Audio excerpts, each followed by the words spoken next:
ሰላም ጤና ይስጥልኝ ውድ ቤተሰቦቻችን፣ የዕለቱን አጫጭርና ሰበር መረጃዎች ይዘናል። አብራችሁን ቆዩም። ዓለም አቀፉ የጋዜጠኞች መብት ተሟጋች ሲፒጄም የኢትዮጵያ ባለስልጣናት ፈረንሳዊቷን የላክሮክስ ጋዜጣ ዘጋቢም አውገስቲን ፖሊሲን ከሀገር ያባሩበትን ውሳኔም እንዲቀይሩ ጠይቀዋል። ጋዜጠኛዋ ከሀገር የተባረረችውም ወደ ትግራይ ተጉዛም ነዋሪዎችን በድጋሚ ጦር እንዲቀሰቀስ ይችላል የሚል ስጋት እንዳላቸው ዘገባ መስራቷን ተከትሎም መሆኑን ተቋሙ ጠቅሷል።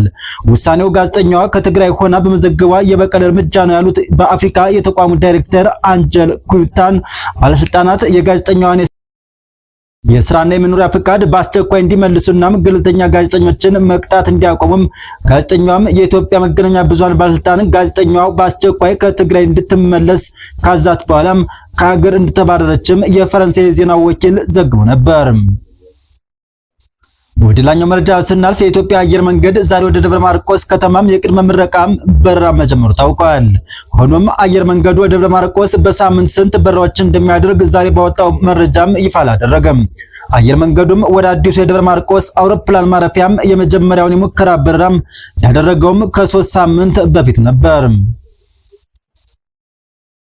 የኤርትራ ማስታወቂያ ሚኒስትር የማነ ገብረ መስቀል የኢትዮጵያ የደህንነት ኃላፊ ሬድዋን ሁሴን እና የጠቅላይ ሚኒስትር አብይ አማካሪ ጌታቸው ረዳ አልጀዚራ ላይ ከትላንት ወዲያ ባወጡት መጣጥፍ በኤርትራ ላይ ላቀረቡት ውንጀላም ምላሽ ሰጥተዋል። አሁን በኤርትራ ላይ ክስ የሚያቀርቡት አካላት የፕሪቶሪያ ግጭት ማቆም ስምምነት ከመፈረሙ ከወራት በፊት በጅቡቲና ሲሸልስ በሚስጥር ተገናኝተው በኤርትራ ላይ ወረራ ለመፈጸም አሲረው ነበር በማለትም የማነ በማህበራዊ ትስስር ገጻቸው ላይም ያሰፈሩት መልእክታቸውን ወንጅለዋል። የማነም በኤርትራ ላይ በጋራ ሊፈጸም ነበር ያሉትን የጋራ የወረራ ምክክር ጌታቸው ረዳ ካሁን ቀደም ተናግረውታል በማለትም በምላሻቸው ላይ አስፍረዋል። ሆኖም ጌታቸው ይህ ሚስጥራዊ ውይይት አስመልክቶ መቼና የት እንደተናገሩት የማንም አልገለጹም። ሬድዋንና ጌታቸው ህወሓት በኤርትራ መንግስት ድጋፍ በፌደራል መንግስቱ ላይ በጥቂት ቀናት ውስጥ ጦርነት ሊከፍት ተዘጋጅቷል በማለትም በመጣጥፋቸው ላይ ክስ ማቅረባቸውንም በትላንትናው ዕለት መዘገባችን ይታወሳል።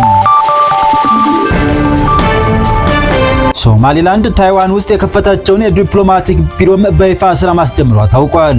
ሀርጌሳ ላይ ሶማሊላንድ ዲፕሎማሲ ቢሮም አምባሳደር መሐሙድ አደም ጃማን መሾሟን አስታወቀች ሲሆን ሶማሊያና ቻይናም ሶማሊላንድ ከታይዋን ጋር የምታደርገውን ዲፕሎማሲያዊ ግንኙነት በጥብቅ ሲቃወም ቆይተዋል። አምባሳደር ጃማም ሶማሊላንድና ታይዋን ለሶማሊያና ቻይና ተጽዕኖ እንደማይንበረከኩና ሶማሊላንድም ከማንኛውም አገር ጋር ግንኙነት የመመስረት መብት እንዳላት መናገራቸውን ሮይተርስ ዘግቧል። ወደ ሌላኛው አሳዛኝ መረጃ ስናልፍ በዛሬው ዕለት ሰኔ 6 2018 ዓ.ም ጠዋት በምስራቅ አርሲ ከአምቦሳ ከተማ ወደ አስኮ እየመጣ ያለ አንድ ቅጥቅጥ የህዝብ ማመላለሻም ሙሉ ተሳፋሪዎችን ከቀኑ 6 ሰዓት ላይ ባለፈው ጥቃት የፈጸሙት የሸኔ ታጣቂዎች አግተው ይዘው መሄዳቸውን የአካባቢ ዓይን እማኞች ለአዩዝ አበሻ ገልጸዋል። እገታ የተፈጸመውም ከከተማው ጥቂት ኪሎ ሜትር ርቀት ላይ ሲሆን የጸጥታ ኃይሎች እዛው አካባቢም ነበሩ ተብለዋል። ከሁለት ሳምንት በፊት በዚህ አካባቢ በኦርቶዶክስ እምነት ተከታዮች ላይም ጥቃት መፈጸሙንና መዘገባችን ይታወሳል። የአሜሪካው ግዛት ምክር ቤት ለአድዋ ድል መታሰቢያ ቀን መሰየማቸው ታውቋል። በአሜሪካ የፔንሲልቬኒያ ግዛት የህዝብ ተወካዮች ምክር ቤት የአውሮፓውያን መጋቢት 2 በግዛቱ የአድዋ ድል መታሰቢያ ቀን እንዲሆን የቀረበ የውሳኔ ሐሳብ በከፍተኛ ድምጽ ጸድቋል። ይህ HR 441 የተሰኘው የውሳኔ ሐሳብ የጸደቀው ባለፈው ሳምንት በግዛቲቱ የህዝብ ተወካዮች ምክር ቤት በተደረገም የድምጽ አሰጣጥ ስነ ስርዓት ሲሆን በአሜሪካ የግዛቶች ምክር ቤት አሰራር መሰረት ይህ ውሳኔ በግዛቲቱ የህግ መዝገብ ላይ የአድዋ ድል በይፋ እውቅና ያገኘበትም ታሪካዊ ሰነድ ሆኖም በቋሚነት ይቀመጣል። የውሳኔ ሐሳብ ረቂቅ የአውሮፓውያኑ ማርች 2 ቀን 2026 የ130ኛ የአድዋ ድል ቀን ሆኖም በፔንሲልቬኒያ ግዛት እውቅናም እንዲሰጠው የሚደነግግ ነው። ውሳኔው በሪፐብሊካንና በዲሞክራቲክ ፓርቲ እንደራሴዎች በተሰጠም የ195 ከፍተኛ የድጋፍ ድምጽና በ6 ተቃውሞ ብቻም ጸድቋል። ረቂቁም የቀረበው ከወራት በፊት ቢሆንም የምክር ቤቱን የውስጥ አሰራሮችን አልፎም ውይይቶች ተደርገውበት ከቆየ በኋላም የውሳኔ ድምጹም የተሰጠው ግን ባለፈው ሳምንት ነበር። በመጨረሻም ግብጽ ኮከቦቿን እንድታነሳ ተገደደች። ዓለም አቀፉ የእግር ኳስ ማህበር ፊፋ የግብጽ እግር ኳስ ፌዴሬሽን የብሔራዊ ቡድኑ ማሊያ ላይ ያሉትን ኮከቦችም እንዲያነሳ አሳስበዋል።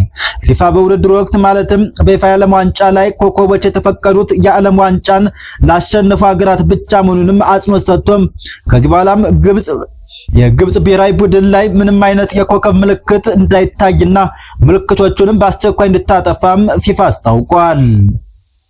ውድ ቤተሰቦቻችን ለዕለቱ ያዘጋጀናቸው አጫጭርና ሰበር መረጃዎች እነዚህ ነበሩ። ተራራው ሚዲያ ቤተሰቦች ስለነበረን ቆይታም እናመሰግናለን።